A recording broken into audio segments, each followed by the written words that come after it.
My first experience.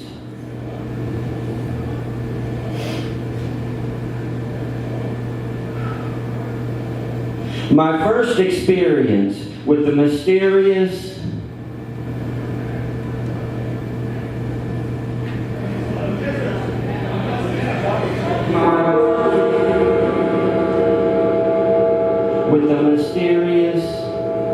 pain. My first experience with the mysterious stomach pains occurred when I was 16. I was eating popcorn in a movie theater with a friend of mine named Craig Wines in an aisle seat when, wham! I got broadsided by the most excruciating jigabolt of pain comprehensible to man. It doubled me over, and my right arm stiffened and stopped me from falling and rolling all of the way out into the aisle. I could have made a somersault out of it, but you don't show pain in public. After the initial shock, it felt as if the whole left side of my abdomen was being pinched by an industrial-strength metal clothespin that had been heated up and stuck where a drill bit is supposed to go, and then run in reverse, drawing me up tighter and tighter until it stripped around triple-knotted, burning nerve tissue in my gut, and I couldn't move.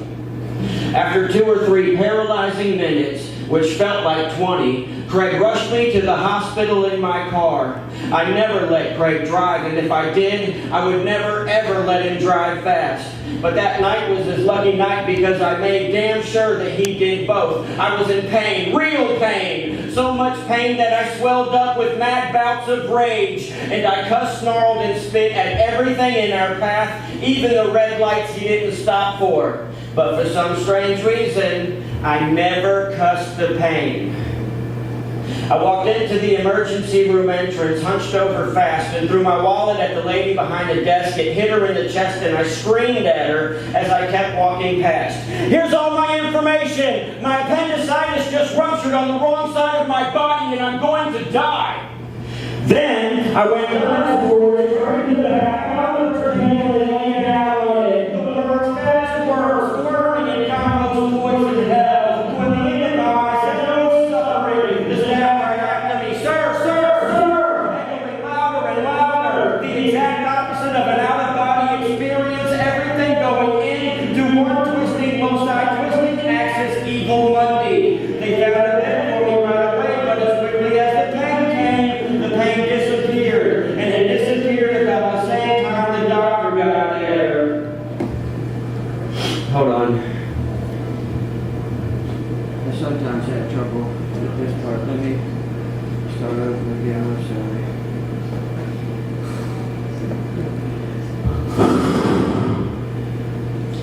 This experience.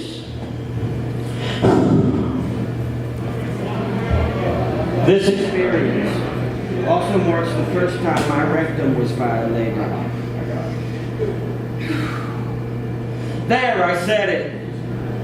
A short, thin doctor of Indian descent came in, put on one latex glove, told me to pull down my underpants, bring my knees up to my chest, and expect some pressure. And he gave these instructions with quickness and authority. I trusted him.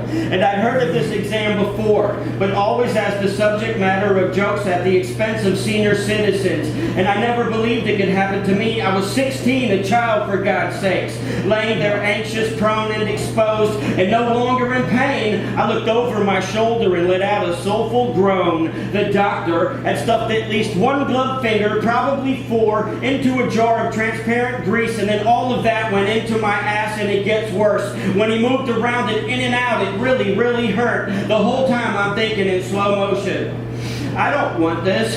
I don't need this. It doesn't hurt anymore. It went away. I'm okay. And then I pulled up my underpants like a robot, got dressed, and walked away. What just happened to me? What just happened here? I got no answers. I got no medicine. Did they think I wanted drugs? Did they think I was lying? Do people make this type of thing up? What just happened to me? What did I do? Is it my fault? What just happened here to me? What did I do wrong? And it was like that for days. Now, pain has a way of making you make sense of it. And that is exactly what I did.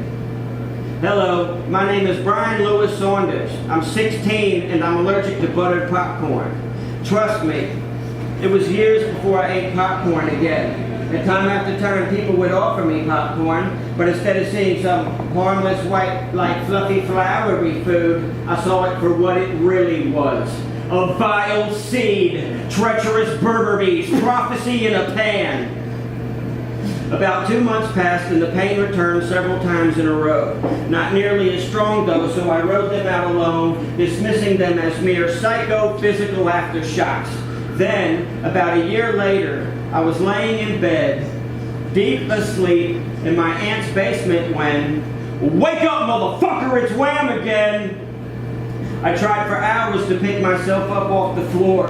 I couldn't move. And not only did the pain have 100% of my full and undivided attention, but that wicked pain got me fetal hostage and then started in with the interrogations. Bright white lights and all. Who are you? What were you doing? What did you just do? I was sleeping. Why were you sleeping? What were you dreaming? What did you eat? Nothing. You ate popcorn again, didn't you? No. You want to go to the hospital again, don't you? No. Get fisted again. No, don't you? You liked it, didn't you? You're a bad, bad person. You deserve this. What were you thinking? You did this to yourself because it happened in your sleep. Popcorn cracker, jackass, fist ass, butter lover, stupid faggot. What's the matter? Can't you get up? You like to get hurt, don't you? What's wrong with you? Can't you take it? No. What if this is cancer? What if this never stops? I know. This went on for 3 sleepless days and nights straight. And I couldn't keep any food down, not even Jell-O. So on the 4th day, I went back to the hospital. I had to. And they ran $4,267 worth of tests. I gave them blood work. I gave them urine samples and stool samples. They checked my reflexes. They checked my mouth for diphtheria, and then they ordered a lower GI and a cystoscopy. And then finally, the pain vanished again, gone, poof, like nothing, like I had never even experienced it. But it was still hanging over my head, terrified that it would strike again at any second. So I still had to get the lower GI and cystoscopy because this was very serious. I lost more sleep, anxious. I had great anxiety about the pain and great anxiety about the tests. In preparation of the lower GI, I had to drink a whole gallon of lemon-flavored chemicals, or at least enough until my shit was clear. And I couldn't keep that down either. Then, they pumped radioactive fluid up my rectum while I lay naked, spread eagle over an inflatable children's swimming pool. And during the cystoscopy, my consciousness was severely impaired, in and out of it to say the least. I remember at one point lifting my head up in a brilliant white room with brilliant white beings with brilliant white clothes, all of whom were intensely preoccupied with me down there in my privates doing a cystoscopy. But other than pissing razor blades for 24 hours straight, nothing was even wrong with me. The doctors all said so. The doctors all agreed that it was all in my mind. I told a cab driver on the way home, I get it. That's where all of these alien abduction stories are coming from. 123 Medical Lane. 123 Medical Lane. 123 Medical Lane. Real radioactive fluid in your rectum and anxiety-driven sleep deprivation hallucinations while getting a video camera scraped up and down your piss hole for nothing. The word irate does not even come close to accurately describing my anger and hostility towards the medical profession. But what could I do? Suicide was not an option. Besides, the pain had drained all of my energy, so I couldn't have killed myself even if I'd wanted to. So I slept depressed, and I slept with the mysterious, and I slept, and I slept, and I slept, and I slept, and I slept.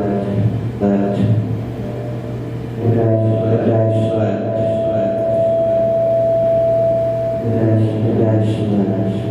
With the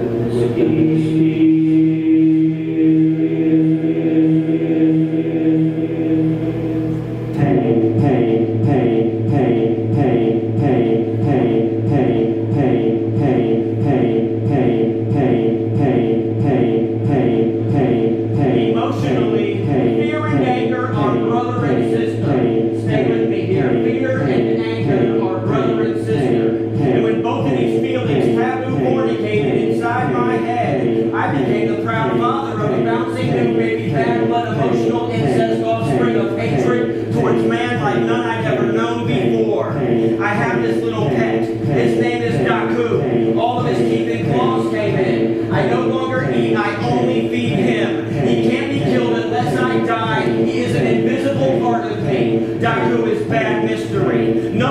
Not even doctors with all of their machines can save him. Machines may make him high, but medicine makes him angry. And we don't want him angry. He digs in claws, kneads and tears, rips and gnaws, and chews tunnels in my gut, always moving forwards. Sometimes I feel like rescuing him by taking a knife and freeing him. Cut Daku out! Sometimes I think he's cancer. Daku says yes, but the doctors say no. I get a pain in my chest when he's not in his nest. I can't walk when he's hungry. I can't sleep when he's lonely. I often try to talk to the Daku, but he doesn't listen very well either. He's unruly, and I think Daku is deaf. If I stabbed him, I'd be certain of relief. Daku hates to be petted, so I poke at him. He's outgrowing his tank. Daku can also eat in 2 different places at the same time. He's right here, just begging me to stab him, gut myself, pull him out, and stomp on the Daku. Daku's no friend. Daku is killing me. All of my silverware is plastic. I need something pointy, strong, and sharp, but the Daku can outrun it. Daku is fast. I know Daku's every move. If I was brave, I would starve him, starve me. But for now, I'm going to get him some sandwiches. What should I do? I can't go to the doctors. Which is worse, a doctor or Daku? A doctor is one highly skilled in the arts of healing. I looked it up, but by purposely not helping or healing, they are hurting, aka co-torturers, aka Daku. So I go to work. Wham! I'm in the car. Wham! I'm walking down the street. Wham! I come home, sit on my bed, cross my legs, check my reflexes, look in my mouth for diphtheria. Oh, no diphtheria. No swollen glands either. Then I shit on my floor, cut it in half, smear it, no blood. Then take a few deep breaths and jet my fist up my ass because we don't need another doctor. We can run our own test. But I still need to get him those sandwiches. I'm hurting really bad. Death, chicken, chocolate. I gotta kill somebody. I gotta kill myself. What I need to do is not make Daku mad. Beat him, join him, or both. Buy a book on surgery and just do it. I know where he's at. If I can poke him, I can point to him. It can't be that hard. Just take the left half of my body, the part that really hurts. Find the middle of it and cut there. I just got whammed again. No man is an island. Bullshit! I'm all alone right now. 85% of my body is water, and 15% of that is stagnant, and the rest is Daku swamp mosquito fleas and Daku malaria with tetanus, Daku lockjaw rabies. I'm a saliva Daku carrier. There's no good here, only sickness, filled pain, hatred, and the Daku. Man and beast together as one. My Siamese twin inside me is a rodent, a vermin. I hate myself as I hate the Daku. I also hate you. I hate you because I'm alone. And you don't feel what I feel. You don't see what I see. And I see you for what you really are. A disease of evolution. The kudzu of the animal kingdom. What makes you king? You are the Daku. Misery loves company. And so does Daku. Pain, brutality, torture, and hostage situations. Are you following me? This is the brother and sister sex part. The part where you get whammed. The emotional incest pain bred home invasion. You copy, you go to work. Wham! You're in your car. Wham! You're walking down the street. Wham! Bob Marley said, a hungry person is an angry person, but a person in pain is on a rampage. And if you don't show pain in public, what happens? It comes out sideways, like when I'm getting Daku those sandwiches. Don't you know Daku is violence? When the shit goes down, there's only me, you, and the Daku. There'll be no boo-boo kissing mommy, only voodoo bewitched victims of Daku, and if you're lucky, the Daku doctors after the fact. Sticks and stones, bow-braid bones, but Daku's a bit more malicious. Daku's the only true empirical magic. Daku is trauma. Daku is goddamn shut down. Woo!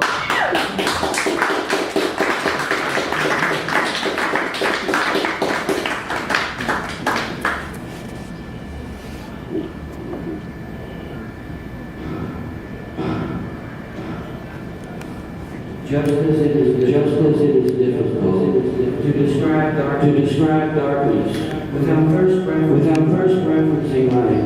It is impossible for me to describe Daku thoroughly without first making reference to Maku, its polar inverse. Maku is a psychophysical think tank explosion, while Daku, on the other hand, is is a psychophysical cataclysmic implosion, each having their own powerful moments in time. Pieces of time so visual that they all too often escape notice and praise. An example would be the moment just after the earth pierces an air before creation,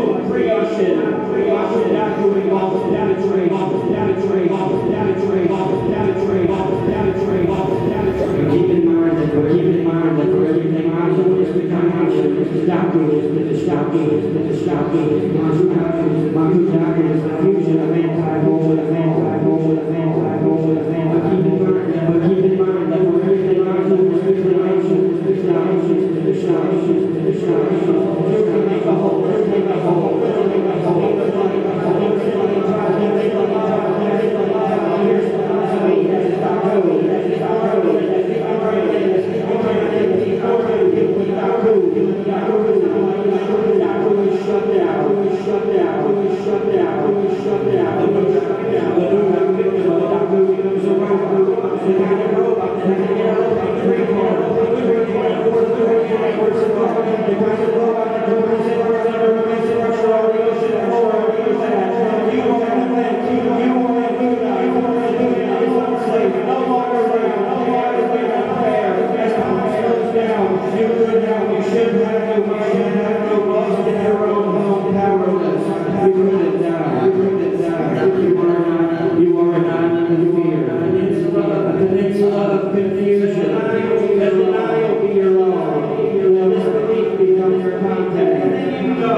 Tasted, experienced in your life are wooden blocks. All of your family, friends, teachers, pets, books, enemies are all wooden blocks. You are a skyscraper. But when the Daku strikes, you are rubble.